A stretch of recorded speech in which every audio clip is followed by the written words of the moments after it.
जय गुरु दी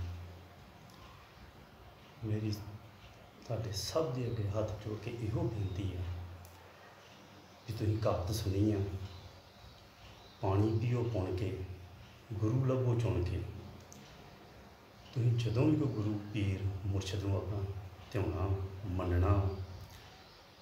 तुसीं बहुत ज़्यादा पौन छान करके अपने शहर च लागे आसे पासे पिंड च किते भी जिन्हों तुसीं मुरशद गुरु मनना, सब तो पहले वो नज़दीक होवो, उसकी जानकारी लवो भी उस गुरगद्दी हैगी, गुरु का शब्द हैगा, गुर प्रणाली हैगी आ। जिन्हें को गुर प्रणाली नहीं हैगी, गुरु का शब्द नहीं हैगा, वो गुरु नहीं बन सकता। कई इहो जिहे मैं बाबे वेखे आ, इहो जिहे संत मंत वेखे आ, उन्हों का आपदा गुरु नहीं हैगा, गाँव उन्होंने किन्ने किन्ने चेले पाए आ। तो बहुत ही माड़ी गल, वो आप तो 84 गेट से फसे ही फसे ना दूजे को फसाउंदे, क्योंकि वो कोई गुर प्रणाली नहीं हैगी, गुरगद्दी नहीं हैगी, तो गाँव छे चेला पा नहीं सकते, पर पाई जाते लोग उन्होंने फैलावा वेख के। कई इहो जिहे बंदे माड़ी जी कोई गलबात सुना देंदा, कह देंगे बड़ी गलबात क्या बात है, बड़ा कुछ जानता जी, वो शीशे पै जाते। क्योंकि जिस को गुरु शब्द नहीं है, वो गुरु बंदे लायक नहीं है। मैं बाकी वध तो वध कोशिश करदा, मैं भी कोई एडा कोई जानकार नहीं है काम का, मैं भी जिन्नी कि मेरे को गुर विद्या मेरे गुरु ने मैंने दी है, मैं ये सोच रख के चैनल बनाया वा भी जेडे आम साधक आ, सधारण साधक आ, जेडे बेचारे इत्थों तक नहीं पहुँच सकते। क्योंकि जे मैं तुहाडे नाल ग्रंथां दे हिसाब नाल इस बारे चर्चा करा, ये बहुत लम्मा चौड़ा चक्कर पै जाना। मैं सौखा तो सरल तरीका लिया हुई जंतर मंतर की सौखी जानकारी, मैं सब कुछ जो दसदा पंजाबी दसदा, जे मैं कोई हिंदी दसा, ये बड़ा लम्मा चौड़ा चक्कर पै जाना। मैं तुहानूं सधारण ते सौखे तो सौखा तरीका दसना, सौखे तो सौखी कलाम दसनी, सौखे सौखा मंत्र दसना, जंतर मंत्र कोई भी मैं सौखा तरीका सरल दसना तुहानूं, जिस तुहानूं छेती सधारण साधक नूं नहीं समझ लगदी। क्योंकि ये बहुत ज़्यादा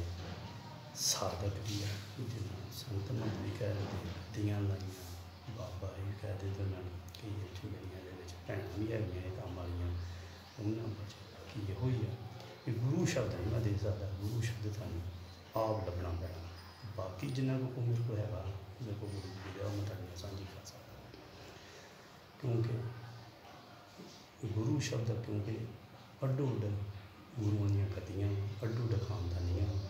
जैसे चिश्ती आ, कादरी आ, पंज पीरीए आ, रोडे शाही आ, दासी पंथ आ, होर बड़े पंथ है, होर बड़े खानदानियाँ हैगियां, उन्होंने अड्डो अड्ड गुर धारना का तरीका वा, शिष्य चेले पाउण का तरीका वा। जिवें कोई मौली का तंद बन देंदे आ गुरु, जिवें कोई लस्सी बना के कच्ची वो पी लेंदे आ, आप चेले नूं पिया देंदे आ, कई आपदे डेरे का मंदर का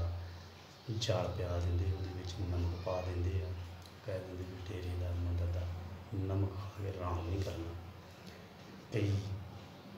सिर तो वालों तो इन्नी लट कट लेंदे, उन्होंने कहते चेला मनना। कई की करते गुरु जड़ा चेले नूं नाल पा के सिर ते कोई कपड़ा लै लेंदे, जिन्होंने पल्ला पाउणा कह देंदे आ, वो बैदनामा सुना के ते कंन दे विच चेले नूं कोई मंत्र दसदे। ये अड्डो अड्ड तरीके आ चेला पाउण दे, मरीद पाउण दे, ते उहदे हिसाब नाल जिद्दां दा तुहानूं गुरु लभूगा, उहदे हिसाब नाल तुहानूं गुरगद्दी दा मंत्र मिलना, उहदे हिसाब नाल। बाकी इन्नी जानकारी दिंदिआं मैं तुहानूं इहो मेरी बेनती है कि गुरु लभो, पर पहुँच आन करके चंगा जिहदे कोल गुर ज्ञान हो, क्योंकि वो होगा तुहानूं दो गां तुसीं भी दो चेले पा के जाओ तो तुहाडा खुद ही दे, क्योंकि जे आपां हूण है गां पा देना किहनूं की तुहाडे बेनती है। तो बाकी मेरे हत्थ जोड़ के भी बेनती तुहाडे अगे ये दोबारा फिर भी वध तो वध लाइक करो, चैनल वध तो वध शेयर करो, वध तो वध सबसक्राइब करो, तो वध तो वध ਜੈ ਗੁਰੂ।